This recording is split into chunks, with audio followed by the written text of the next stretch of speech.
밑줄 친 이 시기에 동아시아 경제 상황에 대한 설명으로 옳지 않은 거 골라보겠습니다. 이 그림은 강남지방의 대표적인 도시 수저우를 그린 것입니다. 라고 설명을 하고 있습니다. 이 그림의 이름은 성세자생도 혹은 고소번화도라고 되어 있네요. 그림이 그려진 이 시기 수저우는 수도와 강남을 잇는 수로교통의 이점 등을 활용해 물산 집산지로 성장. 수도와 강남을 잇는 수로교통.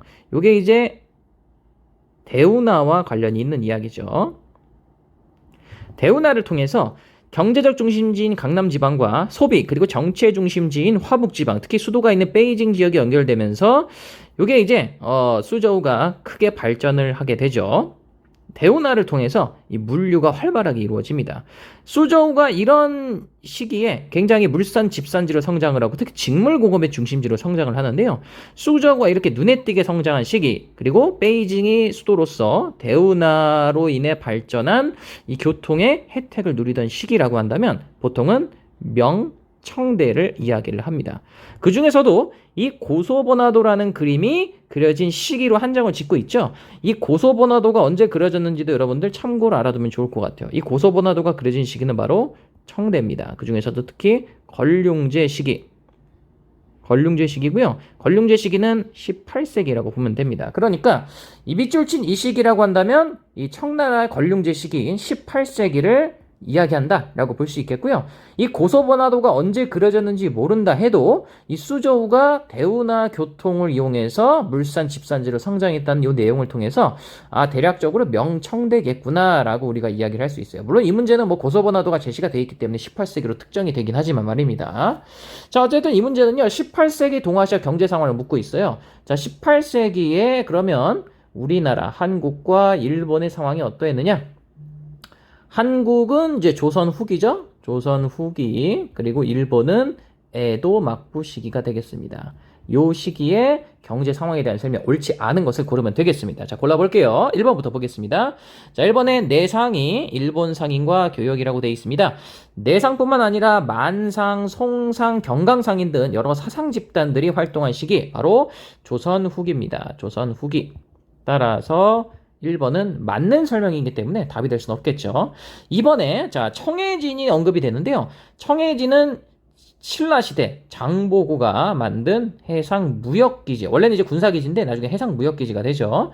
청해진을 중심으로 해상무역이 발달한 건 장보고가 활동하던 신라 후기입니다. 통일신라시대. 이게 언제냐면 9세기예요. 9세기 800년대. 따라서 답이 될 수 없죠. 9세기이기 때문에 18세기와는 시기적으로 좀 차이가 납니다.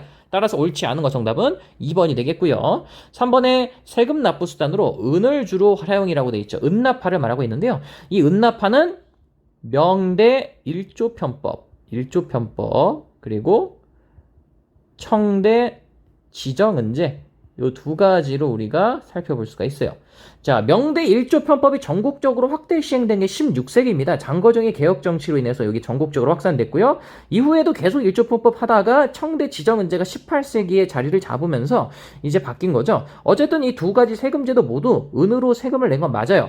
1조 편법은 지세와 정세를 구분해서 냈고요. 지정은제는 정세를 고정시켜서 지세에 통합을 시킨 겁니다. 그 차이는 있지만 어쨌든 은으로 내는 건 맞아요. 따라서 3번은 맞는 설명이에요. 그쵸? 18세기에도 여전히 은으로 세금을 내고 있었습니다. 4번에 산킨 코타이 제도, 요거 이제 에도 막부 시대 막부가 지방 다이묘들을 통제하기 위해서 실시한 제도고요.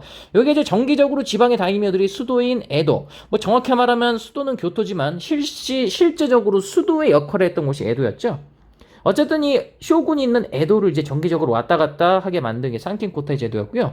이 과정에서 이 다이묘의 무리가 이제 에도를 이제 계속 왕래를 하기 때문에 그 과정에서 교통망도 정비되고 뭐 숙박업이나 이런 서비스, 그리고 에도의 뭐 상공업 발전 이런 얘기를 같이 하죠. 산킨코타이 제도 교통망 정비 에도 막부 맞습니다. 따라서 맞는 설명이고요. 자, 1번에서 5번에 조카마치를 중심으로 상공업 발전 맞죠? 이게 역시 에도 막부 시대입니다. 에도막부 시대의 병농분리 정책의 일환으로 다이메 성 주변에 무사와 상공업자들이 거주하는 조카마치가 발전했고요. 농민들은 주로 이제 농촌에 따로 거주를 했죠. 특히 존인들, 이 조카마치에 거주하는 존인들의 이 상공업의 규모가 점점 커졌다. 그래서 조카마치도 점점점 커져서 일본의 이 에도와 같은 이 커다란 성 주변의 조카마치는 인구가 굉장히 많았다라는 것도 같이 알아두시면 좋을 것 같습니다. 병농분리 정책의 영향이다라는 것 알아두시면 되겠죠. 에도막부 시기 맞습니다. 따라서 옳지 않은 것이니까 정답은 2번이 되겠습니다.